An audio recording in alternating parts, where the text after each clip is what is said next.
샬롬. 10월 25일 맥체인 성경 읽기입니다. 세운북스에서 출간한 임승민 목사님의 해설입니다. 열왕기하 6장에는 아람과의 전쟁이 나오죠. 아람 왕은 이스라엘을 치려할 때마다 실패하죠. 엘리사 때문임을 알게 된 그는 엘리사가 살고 있는 도단성을 보유합니다. 두려워하는 사환에게 엘리사는 눈을 열어서 불말과 불병거가 자기를 지키고 있음을 확인시켜주죠. 엘리사로 말미암아 눈이 멀게 된 아람군은 그의 인도를 따라 사마리아로 따라 들어갔다가 포위를 당하지만 엘리사는 그들을 놓아주죠. 아람 왕은 전략을 바꾸어 사마리아를 포위합니다. 아람 군대의 포위로 사마리아 성에는 먹을 것이 떨어져 큰 고통을 당하죠. 여호람은 이것이 하나님 때문이라고 원망을 합니다. 믿음은 보는 것을 다르게 하죠. 믿음이 있는 사람은 보이지 않는 것까지 보죠. 하나님의 은혜가 곳곳에 스며들어 있음을 봅니다. 그래서 감사가 넘치죠. 반면에 믿음이 없는 사람은 명백히 보이는 것도 보지 못합니다. 하나님의 능력과 사랑이 주변에 가득함에도 불구하고 그것을 보지 못하죠. 그래서 원망이 가득합니다. 눈을 들어 우리와 늘 함께 하시는 하나님을 바라보시기 바랍니다.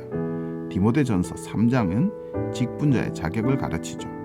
먼저 감독의 자격입니다. 책망할 것이 없고 한 아내의 남편이며 절제하고 신중하며 단정하고 나그네를 대접하며 가르치기를 잘하고 술을 즐기지 아니하며 구타하지 아니하고 오직 관용하며 다투지 아니하고 돈을 사랑하지 아니하며 자기 집을 잘 다스려 자녀들로 하여금 모든 공손함으로 복종하게 하는 자여야 합니다.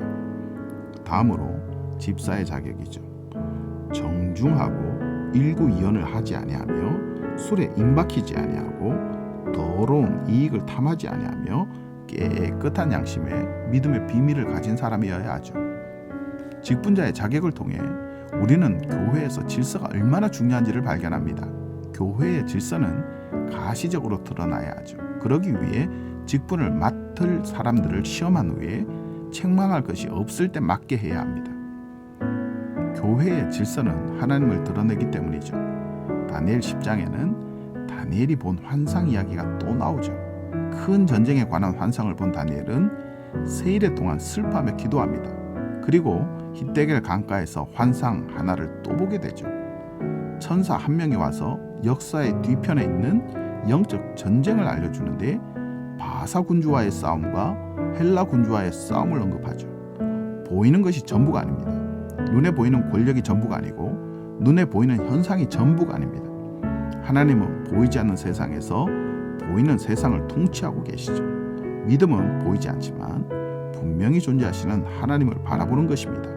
그러므로 믿음이 있는 사람은 세상을 두려워하지 않습니다.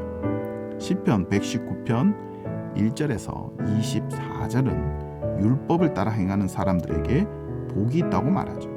보이지 않는 사람은 보이는 말씀을 통해 당신의 백성들을 통치하십니다. 따라서 하나님의 백성들은 그분의 말씀에 순종하죠.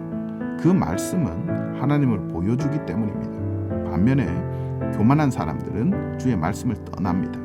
그들은 보이는 것에만 연연하기 때문에 보이지 않는 하나님을 우습게 여깁니다. 그래서 주의 말씀에 전혀 관심이 없습니다. 21절에 교만하여 저주를 받으며 주의 계명들에서 떠나는 자들을 주께서 꾸짖으셨나이다. 그러나 하나님을 믿는 사람들은 이 세상의 온갖 비방에 흔들리지 않고 주의 교훈을 힘써 지킵니다.